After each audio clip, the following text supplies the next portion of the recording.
Isa sa pinakapaborito kong puto recipe ay ito pong ating puto pao dahil bukod sa napakalambot at napakasarap ng ating puto, yung ating asado feeling inahahawig sa lasa po ng palaman ng siopaw ng henlin. Kaya naman po napakabango at napakasarap. Tara na po at mag-umpisa na tayong magluto. Para po sa ating asado feeling, mag-isa lang po tayo ng bawang at sibuyas sa isang pan.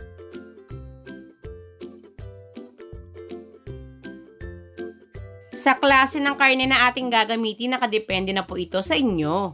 Gisahin rin po natin itong mabuti kasama ng ating bawang at sibuyas over medium heat. Pauubusan po natin ito ng liquid or patutuyuan po natin ito ng pinakatubig na nakasama po sa ating karne. Bago po natin ilalagay yung iba pa nating sangkap, dito po napaka-importante maglagay tayo ng star anise. Isa po kasi ito sa magbibigay ng authentic na flavor at bango po talaga dito sa ating asado.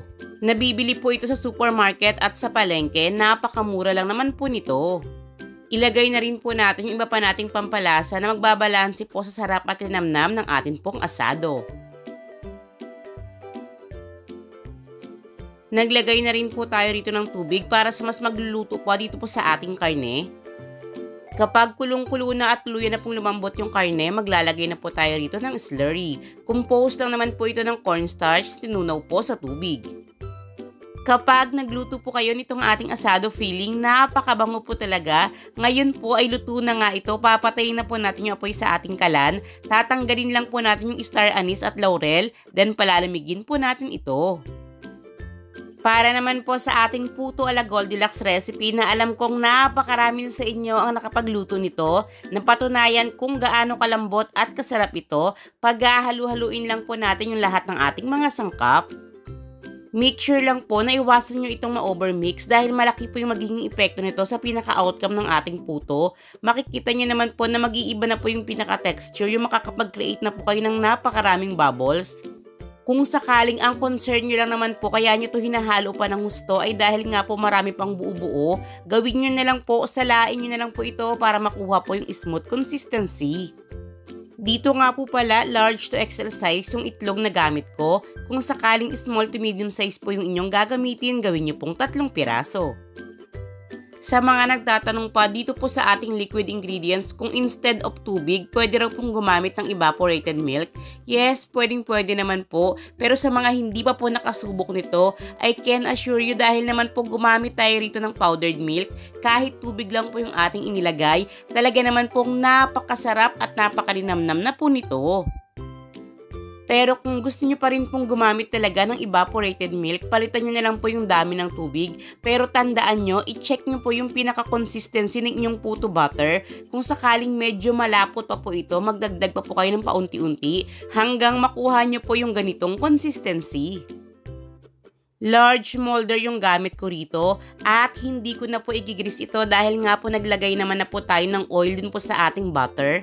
Bawat molder po, 2½ tablespoon ng mixture yung ating ilalagay.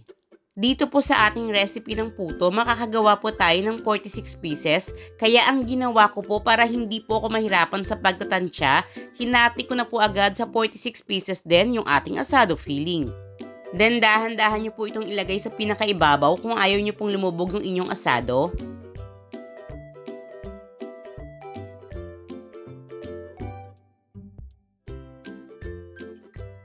At syempre, masasarap pa po ito kung maglalagay pa po kayo ng salted egg. Para nga po pala magkaroon kayo ng idea kung magkano lahat yung ating ginastos, nang sa ganon may idea na kayo kung magkano nyo po ito ibebenta, may full costing po tayo sa bandang dulo nitong ating video. Then, i-steam po natin ito over medium heat ng 15 minutes. After 15 minutes, mag-toothpick test po tayo. Kapag luto na, hanguin at pwede na po tayong magsalang uli.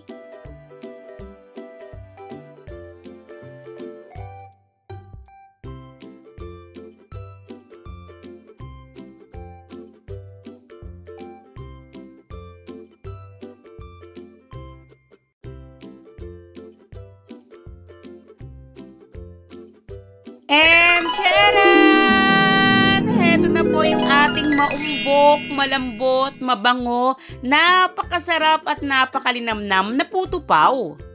Isa po ito sa mga bestseller nating puto recipe dahil alam mo yung parang kumain ka ng 2-in-1, yung mabubusog ka talaga at the same time yung lasa ma-enjoy mo.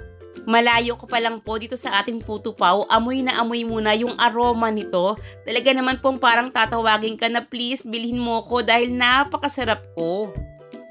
Kaya naman po, isa rin po ito sa napakagandang gawing pang negosyo. Para nga po sa idea kung paano kayo magpepresyo, heto na po yung ating full costing.